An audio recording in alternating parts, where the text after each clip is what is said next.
Listeners, and welcome to the second season of the Adapt podcast, the podcast about how society adapts to the world's growing challenges. My name is Naresh Margesan, and I am a present freshman at the Ohio State University, majoring in computer science and engineering. Now, today, viewers, I'm actually very excited to record this very special day and special episode for everyone watching at home. In fact, today is a rare Adapt podcast special episode where we will take a slight detour from innovations and explore an innovative field of expertise for one single episode each season. Now, today I'm accompanied by my dear friend Ryan. Hi, everyone. I'm Ryan Sivakumar. I'm a sophomore here at OSU studying neuroscience, and I'm also on the pre-law track. And Ryan is here to help us go through the very unique and nuanced field that neuroscience and law has been in recent years. Now, the subject being the cross between, of course, neuroscience and law is deemed together as Neuro-Law. We'll go into the specifics of this field later, but let's first meet our guest of honor today to tell us more about this field and more of the specifics. Now, today I have the honor to be joined by Mr. Joe Wszalek. Mr. Wszalek is a prominent leader in the field of neuroscience and law. After getting a Bachelor of Science in Biology and Neurobiology, Mr. Wszalek has gone on to complete a combined JD PhD in neuroscience and in policy. He then went on to get more experience in law as a legal resource attorney at Wingroad's Clinic and assistant faculty associate at the University of Wisconsin School of Law. Now, Mr. Wszalek is a founder and director of the Center for Neuro-Law and Equity, a place for progressive scholarship and consulting, and most importantly, the idea we're here for today, which is Neuro-Law. So thank you again, Mr. Wszalek, for joining me today. Yeah, my pleasure, gentlemen. Thanks for having me on your show.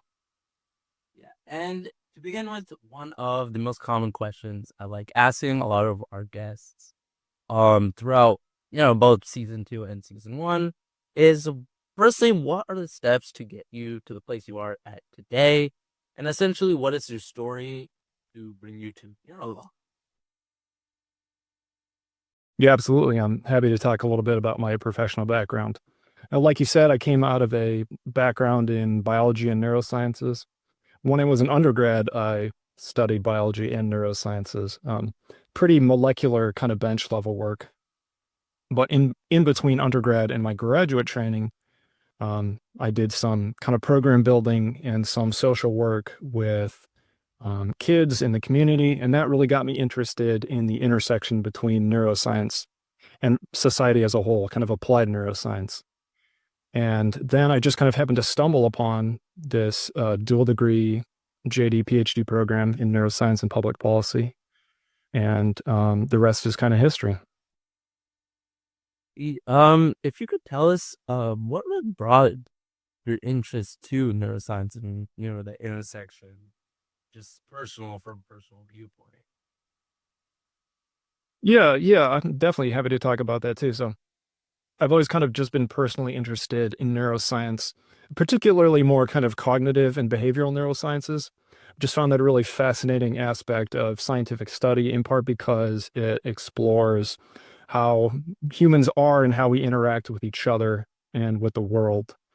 And of course, the legal system is, you could say, just a giant social experiment in how we interact with each other and interact with the world around us.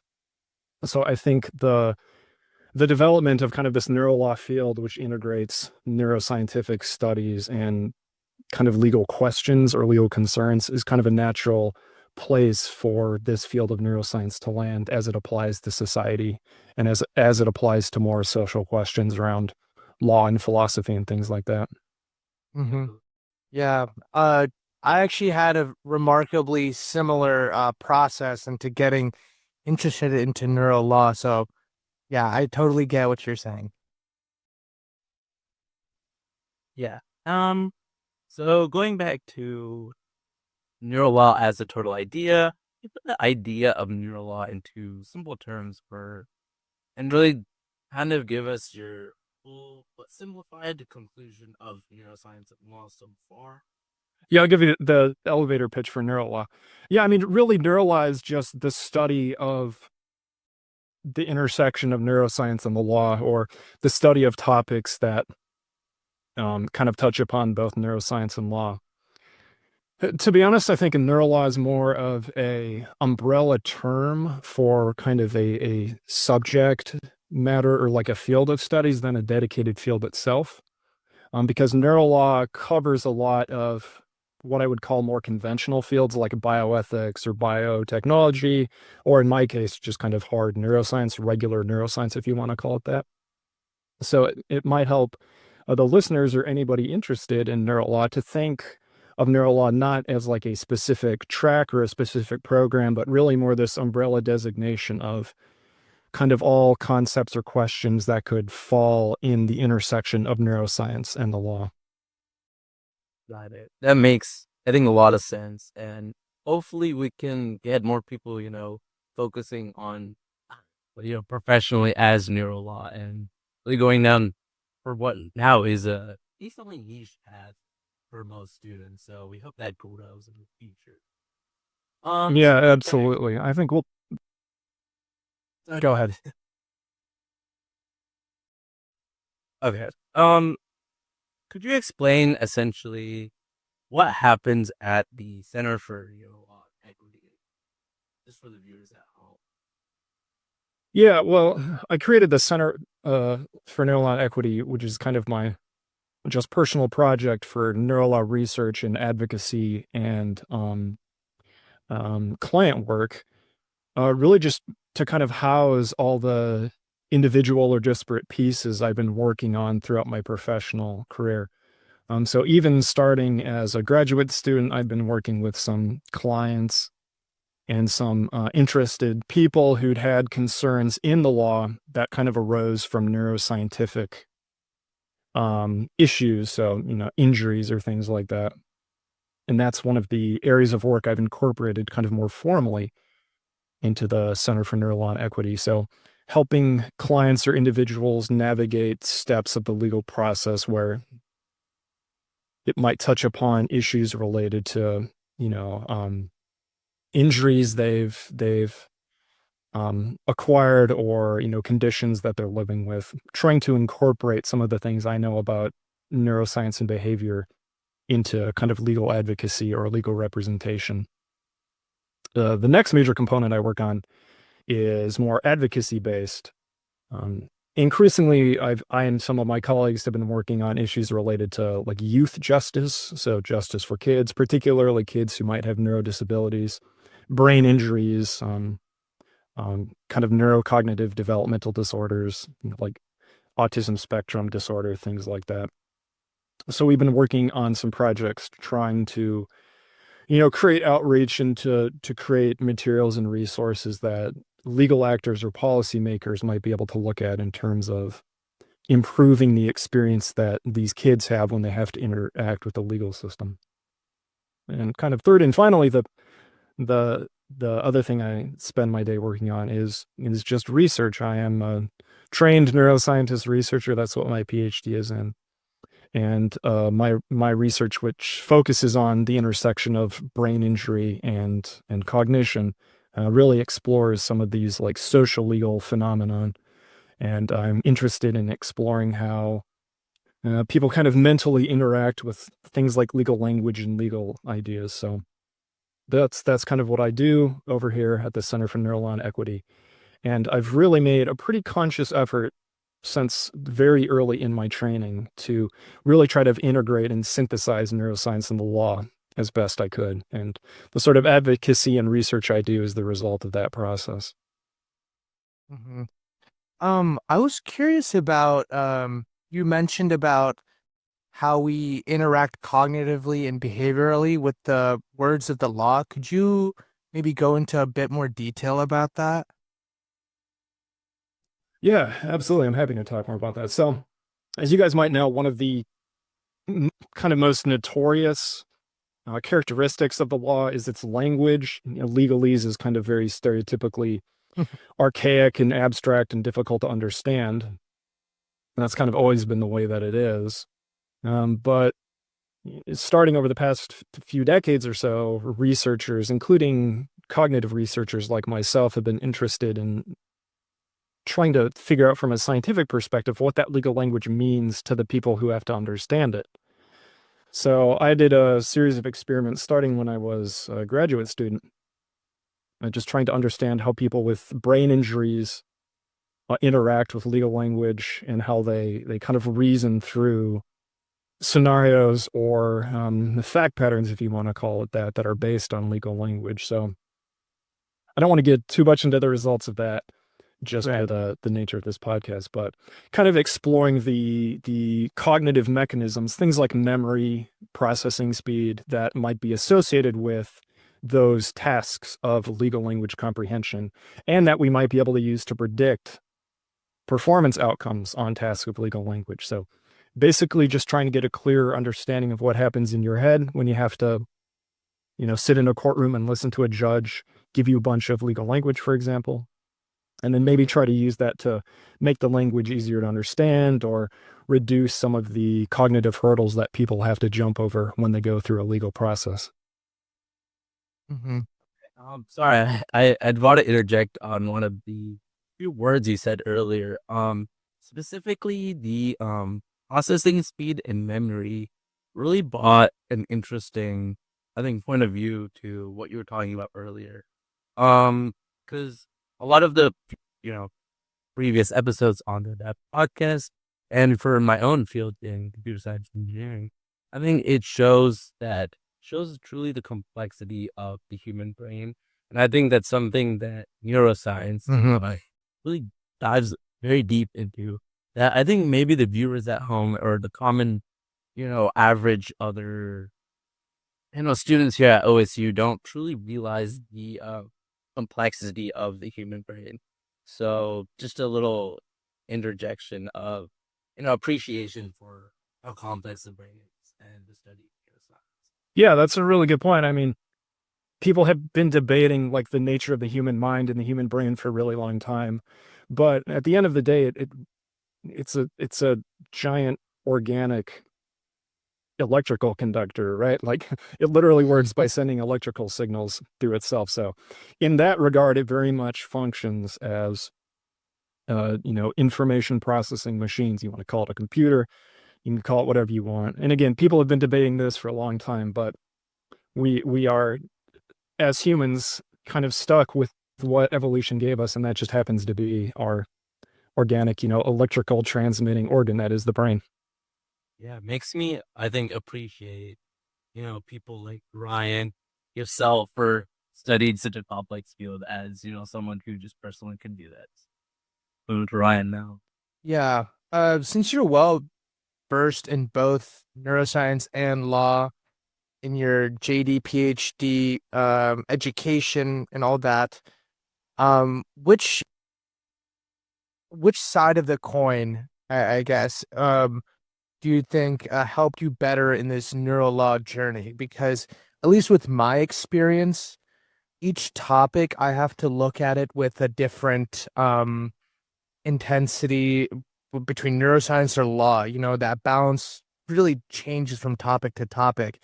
But I want to see your perspective and which one do you think is most influential in your analyses in your Center for Neuro-Law and Equity? Yeah, and that's a really good question. And to be honest, Mhm. I get that question a lot from people who are interested in the work I do or the trajectory I came out of. But like I said earlier, I tried really hard to synthesize or fully integrate my science training and my legal training as best I could.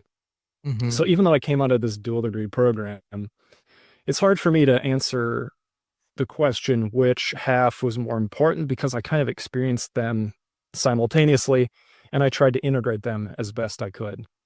And now that being said, in terms of where like my heart and interests lie is definitely more on the neuroscience side. Right. And I think there are a lot of strengths and benefits to kind of emphasizing the neuroscientific aspect of Neuro-Law. One of the major ones being that it is obviously much easier to interact with the kind of empirical and technical aspect of neuroscience and neuroscientific data if you have like a technical background and a formal training in neuroscience. It's not necessary, of course, but as someone like me who has always been interested in the kind of scientific process and the kind of communal and iterative aspect of science as a like collective development in an academic field, the neuroscience side of the 2 degrees is kind of where I felt more comfortable and where I felt more at home. Right. Okay. Um, as far as I understand, the intersections between neuroscience and law, there's been 3 mainly or well documented intersections. One is the capability of its assessment. So basically, it can assess individuals' mental states, which can impact determinations, competency, guilt, and sentencing. 2, intervention. This domain considers brain-based treatments and behavioral interventions for rehabilitation or risk reduction in criminal justice. And 3, revision, where neuroscience insights may encourage revisions in legal doctrines by challenging assumptions about free will, responsibility, and punishment. Neuroscience can reveal the biological and psychological factors influencing behavior, which may change how we assign responsibility in criminal law. Now, my question for you is, are there any other points of contact between neuroscience or law or neuroscience and ethics / philosophy in general that I haven't that I didn't mention or haven't been as well documented? Yeah, I mean, I think you guys really landed on some of the major topics that the field has been focused on for the past decade or so. And as just kind of a brief aside, I'll say one of the reasons that I think those are the main topics is because they are just the kind of natural intersection points between neuroscience and the law. And I hate to use the phrase low hanging fruit, but they're definitely kind of some of the most obvious questions that come up when you start to think about what neuroscience could offer from the law, understanding if somebody really committed a crime or what does it mean to be guilty, questions like that. Those are definitely where you guys are landing with those 3 main points. But I can talk about a kind of another intersection point or another intercept that aligns a little more closely with my work. And that is more a point of, I guess, what you would call diversion. So the legal questions you guys just talked about, they tend to happen relatively late in, say, a criminal proceeding. So if you're talking about questions of like guilt or competence, that means that a person's already been arrested for a crime. They've already been arraigned before a judge, something like this. Right.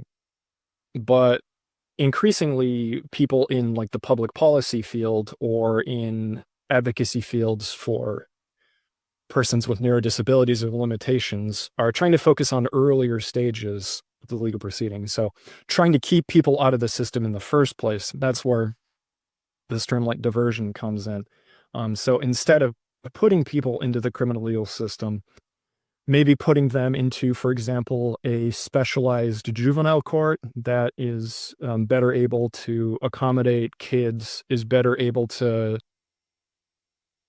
implement like science or evidence-based practices into the way that it interacts with kids, that sort of thing. A lot of the work that I do, like for example, that study on legal language, kind of expressly points towards a system where we can divert as many people out of the legal system, particularly the criminal legal system, as possible, and focus on kind of some of these upstream antecedents of behavior. So if somebody has a communication problem, for example, if they end up being, pulled over by a cop in their car, for example, they might have a harder time talking with the cop, answering questions. They might get themselves into more trouble than they would have if they hadn't had a communication limitation. So I and other people doing work like I do are kind of trying to expand the scope of the legal map, I guess, if you want to call it that, and kind of focus on some of these areas that aren't part of like the traditional criminal trial and that kind of imagine a world in which people are shuttered into other pathways or put on other trajectories that aren't just the kind of traditional criminal legal pathway. Mm-hmm. Yeah, it's hard for interjecting early.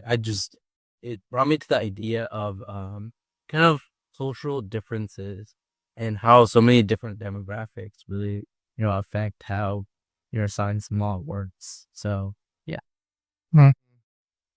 Um, I mean, back to that point where that you were just mentioning about how you're thinking about the potential of Neuro-Law in changing how court cases are actually run in this country. What do you think Neuro-Law's potential is in reordering the status quo, not just in terms of the court process, but maybe in other aspects of society as well? Yeah, that's a good question. Honestly, that's the $1 million question in terms of where the field is headed and what it kind of imagines its horizons to be. Mm-hmm. So I think one of the really fascinating dynamics between the law and neuroscience is that the law kind of comes out of its own historical trajectory, and it has its own like logics and rationale, right? Mm-hmm. Um, and neuroscience has kind of its corresponding epistemologies and logics, that sort of thing. Yeah. And I think one of the benefits of that scientific experience is that, it's following this kind of like trajectory of conducting more experiments, collecting more data, kind of furthering our understanding. And as neuroscience, quote unquote, advances, right, as we just continue iterating the scientific process, I think the gap between neuroscience's understanding of like humanity and the world around us and the law's same understanding of humanity and the world around us, I think that gap between the two is getting bigger and bigger and bigger. And what that means for us is trying to figure out how do we either merge the two closer together, so like bring the law into better alignment with what we understand from a neuroscientific perspective about what it means to, be a human and interact socially with each other. Or recognize that maybe we need to build new systems come from scratch, sort of like abandon the historical trajectories of the law and its honestly outdated frameworks for things like competency and that sort of thing. So Right. that is kind of a more abstract and philosophical answer to your question. More practically, I think what's going to happen, at least over kind of like the short to near term, is a growing increase in the sort of scientific information and data that gets offered to a court. So this is a big topic of the research, and people who have like studied the use of neuroscience in courtrooms have found that it just kind of keeps going kind of like exponentially up.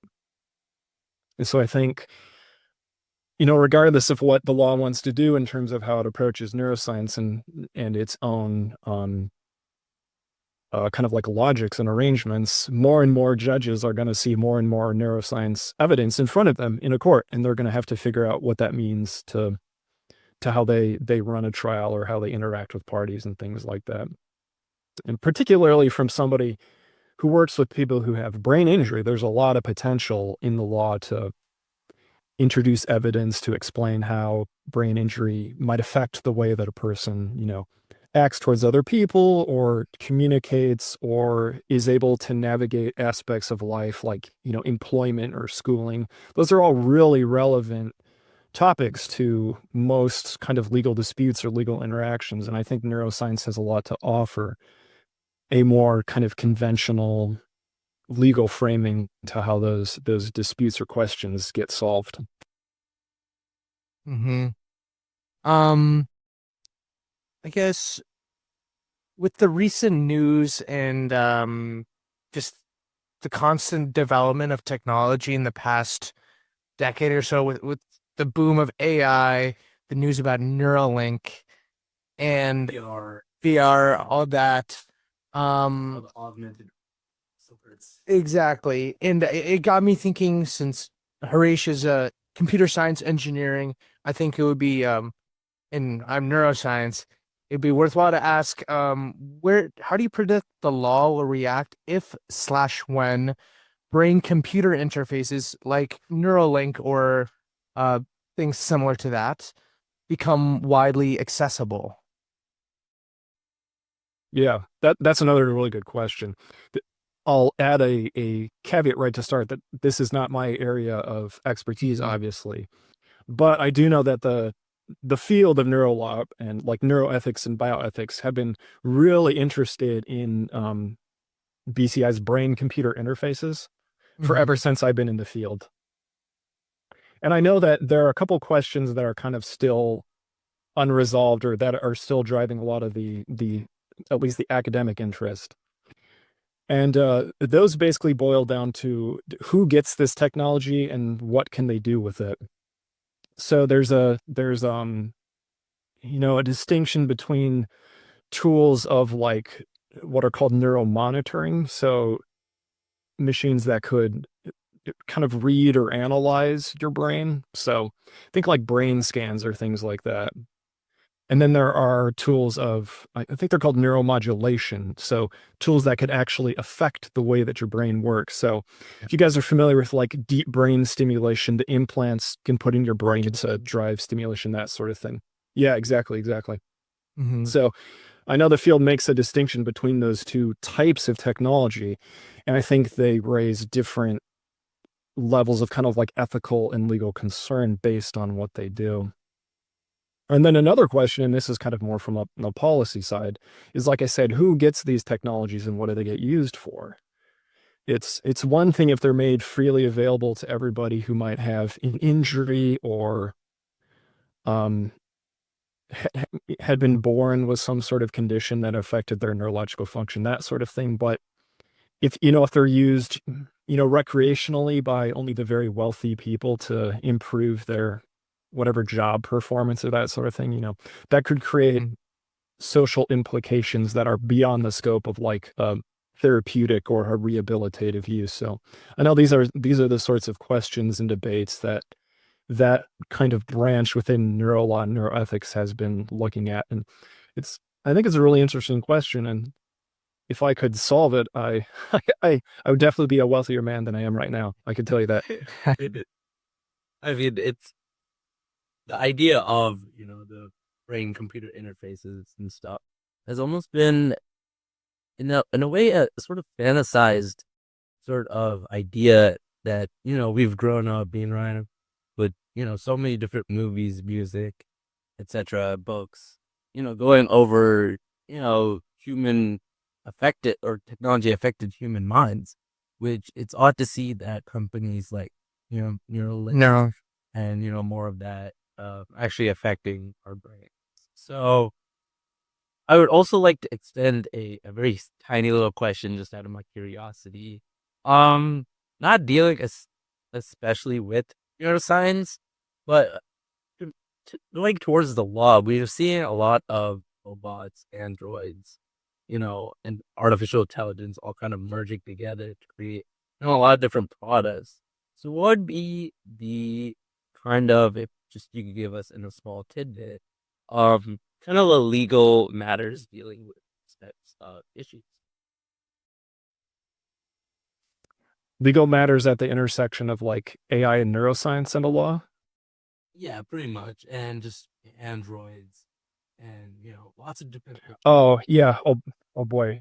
We could have had 3 more calls about that topic, to be honest. I mean, there are That's asthma. all kinds of questions and concern. I mean, so I think when you start at more of like a theoretical or conceptual level, people are asking questions like, what does it mean to be human? Do do advanced artificial processing machines count as human, right? Will we get those futures they predict where we're just trillions of digital machines in a computer? Like, what does that mean to be a human? Those sorts of things. Um, Yeah. Kind of closer to the practical side, there are more kind of mundane issues related to things like, copyright and infringement, what does it mean to be an artist whose, work is either incorporated into some of these large learning models, or who decides to, generate work through these large models? What does that mean in terms of like the rights and ownership?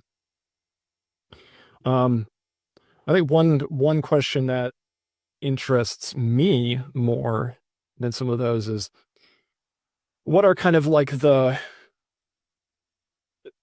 policy implications of the way in which these technologies are used in terms of their effects on, like, workers? What does it mean to somebody whose position is outsourced and replaced by these technologies, like a personal assistant, or somebody whose role is replaced by one of these LLMs that can, like, generate notes and emails and that sort of thing? What does it mean in terms of the legal aspect of, human rights and human dignity to be able to do meaningful work and things like that? I think that's another really interesting aspect of those conversations. Again, these are all like the billion-dollar questions, and whoever can resolve them will have a lot more professional and financial, like, success than I will. But those are definitely the sorts of questions that people in the field are struggling with right now, for sure. Yeah, I mean, personally, me and Ryan like having a lot of those type of conversations. Like how does this gonna end out? It's all for the future. And sadly, I will interject one more thing, guys, at this point, because we've been talking about technology a little bit. One of the like concerns within the Neuro-Law field, and this has been the case for some time, is this phenomenon that we call like neurohype. And people are very concerned about the way in which some of the technologies aren't necessarily integrated or talked about in a way that, like, truly captures what the technology can actually do. Right. And I know personally, coming from neuroscience, this was one of the big concerns of neuroimaging technology back in the day, even more so now, but definitely at the start of Neuro-Law about 20 years ago. As like fMRI technologies and other imaging technologies of the brain gained in popularity and became more powerful, actors in the law or policy, looked at that technology and said, wow, this might have a lot of implications in terms of like rights and policy and things like that. And that is absolutely the case. But I want to emphasize, coming from that scientific side myself, there are real practical limitations to what some of these technologies can do, in terms of like the things they're able to study, the type of data they're able to produce, the types of analyses you're able to do with them, the like robustness or the integrity of the analysis processes. These are all like critical concerns within these analysis pipelines on the neuroscientific side, but often those limitations or distinctions kind of get collapsed when we talk about them from a legal or a policy side. So I definitely just want to make that caveat. These technologies can do a lot of cool things, and they definitely show a lot of promise, but that sort of like hype nature, that kind of scientific fantasy nature of them is really appealing, and I know people in the field have pushed back against that. The reality that we encounter is sort of like Minority Report type future, which was definitely one of the sort of things I remember being bandied about 10 years ago, where, the say maybe cops are like wearing portable fMRI machines that can like scan your brain and determine if you're going to commit a crime or something. Like, that might be possible, but that is just so far beyond the scope of the technology, and it's so far beyond the meaningful the pipelines through which those technologies like generate and create data, that it really kind of is speculative. So I think it's good for all of us to keep in mind as we talk about the intersections of neuroscience and the law, that some of these applications and some of these technologies might end up having like radically different trajectories than we think they might do now, for better or for worse. Yeah, and coincidentally, you kind of just answered our last question that usually we ask a lot of the guests, which was kind of like the next frontier has, AI, augmented reality. So I think it's just one neuro hype and kind of where that goes. So, sadly, we're coming to end into the last minute this Adapt special. So I want to thank Mr. Wazalik for joining us here today on this Neuro episode special.